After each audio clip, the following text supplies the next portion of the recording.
This video is all about news, and the biggest news right at the moment is the Fed raising interest rates.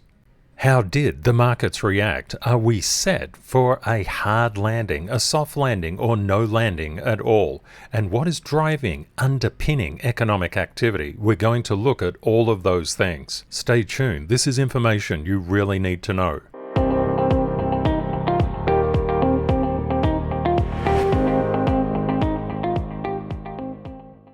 Hi everyone, I'm Ken from Crypto Trading KS. Here you'll learn so you can profit like smart money. If you find the content helpful, don't forget to smash that like button and subscribe. Let's run the numbers.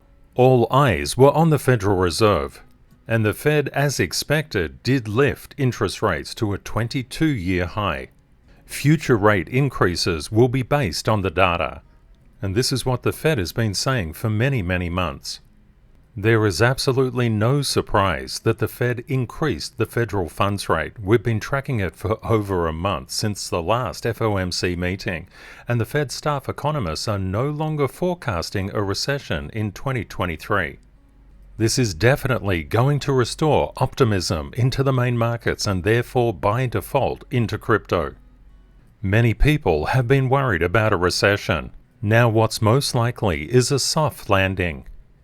Bitcoin and crypto have been very happy with what has happened with the federal funds rate. It's really important to track, especially the Tier 1 charts.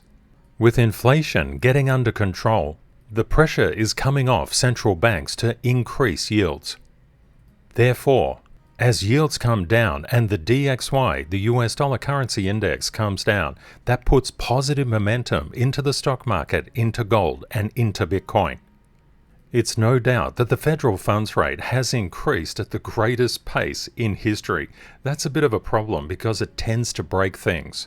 With increases in the federal funds rate, interest rates all around the world will go up. That means you'll be paying more for your mortgages, but also credit card and other debt. But there's a counterbalance. You'll also get more interest at the bank. Bond prices and yields are really important to understand. We can see this and understand this better when we look at the Tier 1 charts. When we look at yields decreasing, the DXY decreasing, that's putting upwards momentum into gold and commodities. That's of course flowing through to Bitcoin as well, because we're seeing an improvement in risk-on sentiment as shown by the fall in the VIX. The VIX is the fear gauge of the main market, the stock market. This translates in to an increase in the indices. If you're liking the content so far, please smash that like button and don't forget to subscribe and ring that notification icon so you don't miss a thing. And if you're new to the community, a very warm welcome, and you might just like to say hi in the comments so we can welcome you. From this perspective, when we see the indices increase, such as the Nasdaq, the Dow, the S&P 500, that's going to extend globally into other stock market indices. It's really important to keep your eye on the US markets. Oil is coming up into very steep resistance, very steep smart money sell levels. How do we tell where smart money is buying and selling? We just pop on the indicator. And if you're interested in this indicator, just pop across to the CTKS Method.org. What we actually see with oil, there are a confluence of smart money sell levels. A sell levels is anything above the current price. When we look at oil, look how it just shot up in that fresh air gap, came up to that 79.20 mark and just flipped backwards. It needs momentum and strength to get above these levels. It's currently below it. Why is that? When you have the indicator, just scroll up and see how much resistance is above. It's really important to know where the ceilings are and where the floors are. The ceilings are where smart money will lean in and push price down. And when you get a lot of ceilings all jammed together, ouch, that's a bit hard to get through. It doesn't mean it can't get through it, but it means that it's likely to consolidate. Or even more likely to actually decrease in price. But there's a lot of things that you need to keep your eye on. US oil is tied into the fate of the DXY as well. The DXY is tied into the fate of the US 10-year and the US 2-year. It's very powerful when you learn how to read these charts. Now that we have a better feeling about what's happening in the world, let's look at the main markets and how they performed. All sectors were just down very marginally, 0.02%. Communication services did the best and information technology did the worst.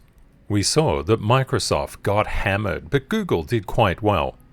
As we know, the Fed increased the federal funds rate up to 5.5%, and you can see there's a lot of economic data on the horizon, such as the core PCE, and next week the inflation rate. The next FOMC meeting is in about 55 days. There's a 77% probability that they will keep rates the same as what they are. The markets are remaining very optimistic because of the AI boom, the artificial intelligence boom.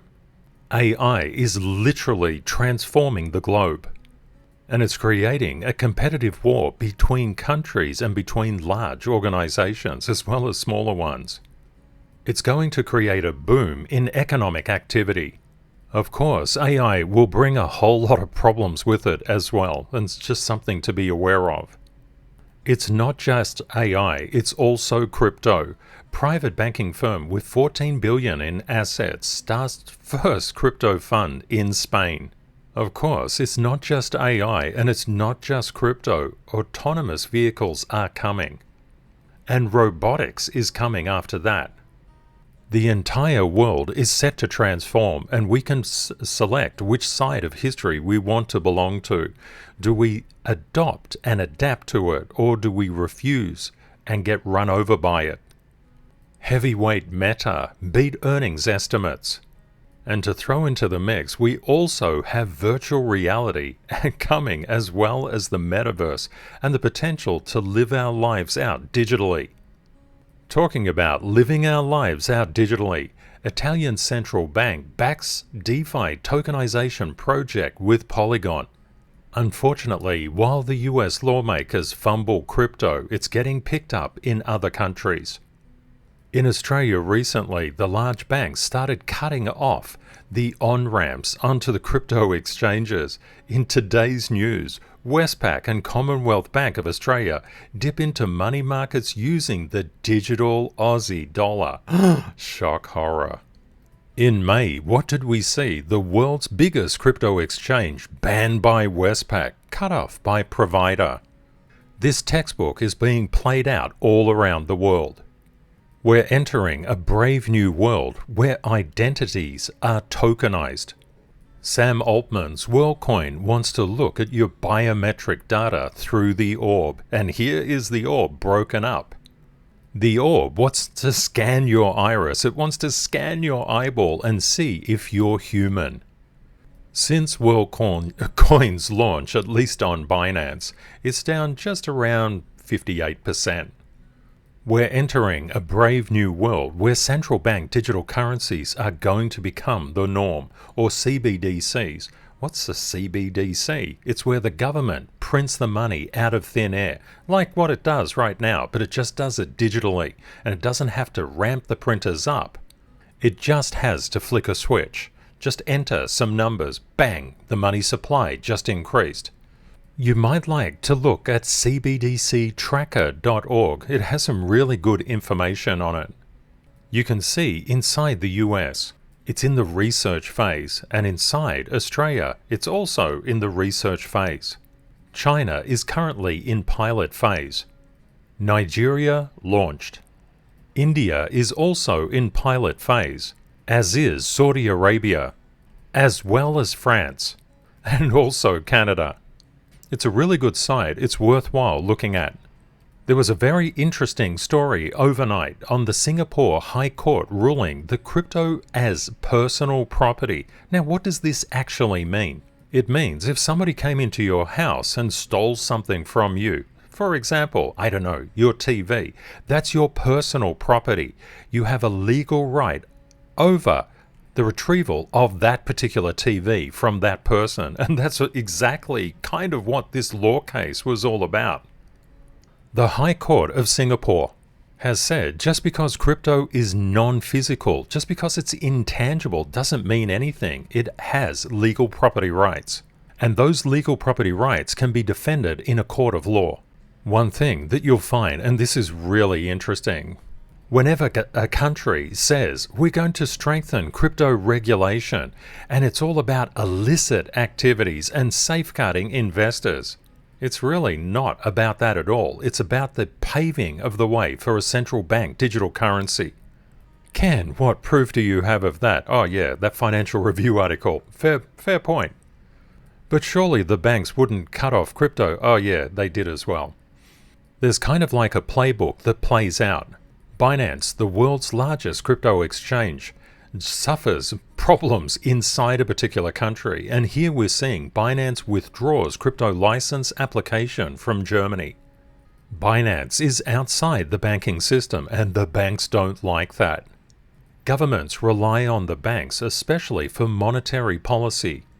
Governments don't want to lose control over their banking system. What's the way to prevent this? Because there's no way to prevent crypto adoption.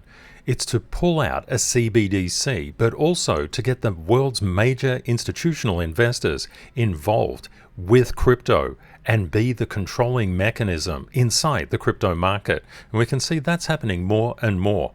We just call it adoption, but adoption occurs for reasons. In the next video, we're going to look more deeply into the charts and the technical levels. I'd just like to let you know how much Kate and I appreciate you being here and sharing this time together. And if you like this news segment, please let me know in the comments.